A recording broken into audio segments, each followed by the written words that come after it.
Hello students, welcome to my YouTube channel the miscellaneous Guru. मैं हूं सोनू सिंह और आज जो हम चैप्टर एक्सप्लेन करने वाले हैं, समझने वाले हैं, उस चैप्टर का नाम है इलेक्टोरल पॉलिटिक्स। ये 9th स्टैंडर्ड का सिविक्स की बुक का चैप्टर है, 3rd।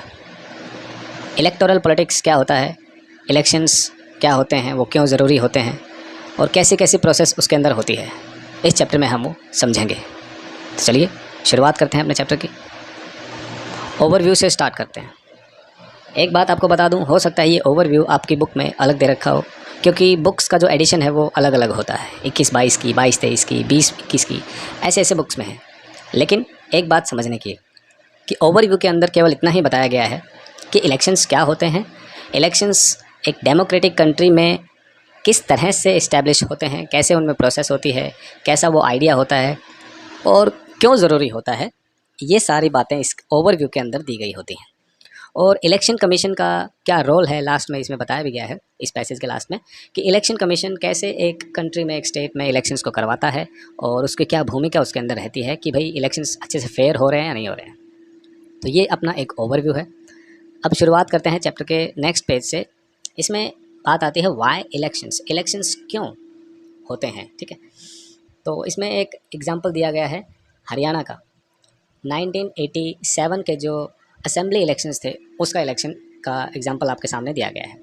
इस पैसेज को पढ़ लेते हैं एक बार। The time is after midnight and expectant crowd sitting for the past 5 hours in a chalk of the town is waiting for its leader to come.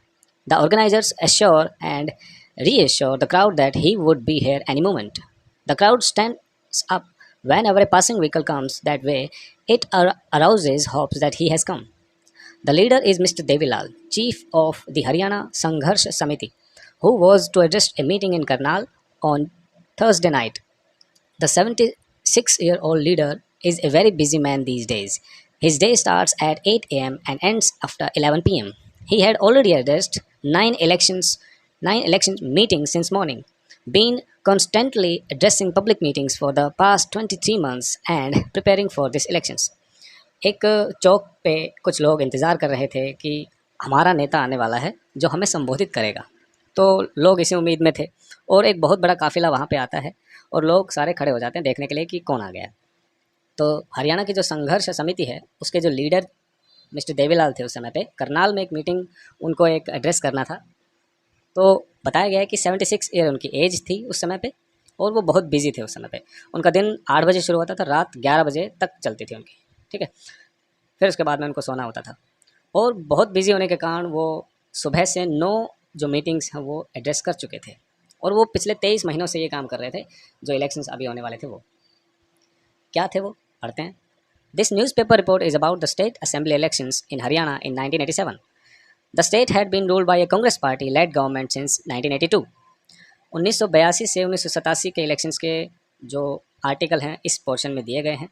1982 में कांग्रेस पार्टी का रूल था वहाँ पे, ठीक है, हरियाणा में, और उनके नेता थे कांग्रेस पार्टी के भजन लाल, ठीक है।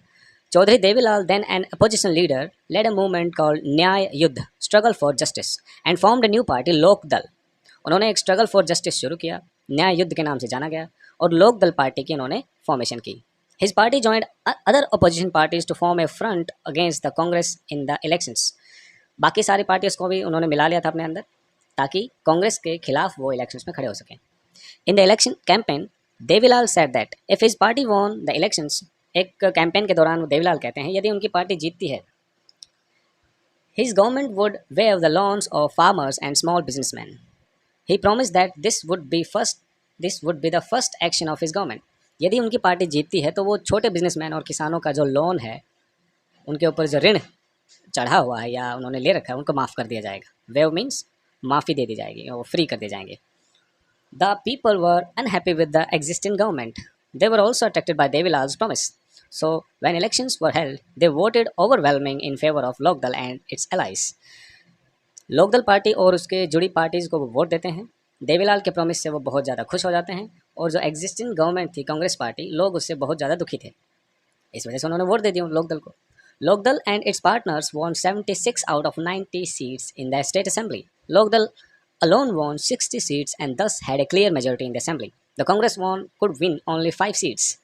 90 सीट्स में से 76 76 जो सीट्स थी उनके ऊपर लोकदल और उसके पार्टनर्स का जो जीत है वो होता है। कांग्रेस को केवल 5 सीट्स मिलती हैं और फुल मेजॉरिटी के साथ में हरियाणा के अंदर 1987 में जो देवीलाल की लोकदल पार्टी है और उसकी कुछ जुड़ी पार्टी हैं वो सरकार बना लेती हैं। Once the election results were announced the sitting chief minister resigned. Bhajan Lal उस समय पे चीफ मिनिस्टर थे, रिजाइन देते हैं जैसे ही रिजल्ट आता है। The newly elected members of legislative assembly, जो सारे एमएलएज होते हैं लोक दल वाले, वो अपना लीडर चुनते हैं देवीलाल को। The governor invited Devilal to be the new chief minister. जो गवर्नर होते हैं वो उनको शपथ लेने के लिए बुलाते हैं। ये रही गवर्नर की फ़ोटो उस समय पे जो थे, ये इनका नाम है। 3 days after the election results were declared. 3 दिनों के बाद में उनको रिजल्ट्स सुनाना है, होता है। He became the chief minister. As soon as he became the chief minister, his government issued a government order waiving the outstanding loan of small farmers, agricultural laborers, and small businessmen. His party ruled the state for 4 years. The next elections were held in 1991, but this time his party did not win popular support. The Congress won the elections and formed the government. पहले तो उन्होंने सारे जो loan की बात की थी कि माफ़ कर देंगे, वो उन्होंने करवा दिया, लेकिन 1991 के अंदर फिर से इलेक्शन होते हैं, 4 साल तक वो रूल करती है और अब की बार जो कांग्रेस पार्टी है वो जीत जाती है और जो लोक दल की पार्टी है उसको बहुमत अब की बार नहीं मिल पाता है। ठीक है, इस पैसेज को हम बाद में समझेंगे। एक बार हम ये देख लेते हैं, why do we need elections. हमें इलेक्शंस की ज़रूरत क्यों होती है? इसको समझने के लिए ये राइट हैंड में ये 3 पॉइंट्स दे रखे हैं। इस वजह से हम समझ जाएंगे कि इलेक्शंस ज़रूरी होते हैं। तो देख लीजिए तीनों पॉइंट क्या हैं। In an election the voters make many choices. They can choose who will make laws for them. लोग चुन सकते हैं उस लीडर को जो उनके लिए कानून बनाएगा।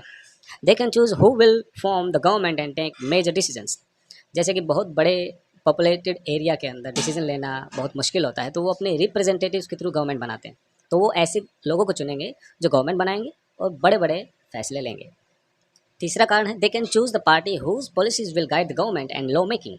वो ऐसी पार्टी को चुनेंगे जो गवर्नमेंट को गाइड करेगी और लॉ मेकिंग में सहायता करेगी, यानी कि सबके लिए बराबर कानून बनाएगी। ये वो 3 कारण हैं जिनकी वजह से इलेक्शंस ज़रूरी होते हैं। ओके, तो आज के लिए केवल इतना ही।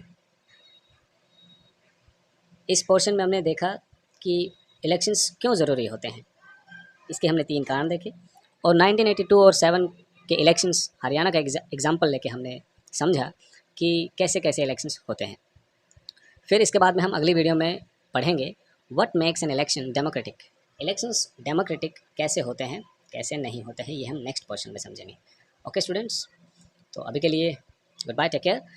मिलते हैं नेक्स्ट वीडियो में। अगर ये वीडियो आपको अच्छी लगी हो तो इसे लाइक करें और अपने दोस्तों के साथ शेयर करें। Thank you so much, good luck.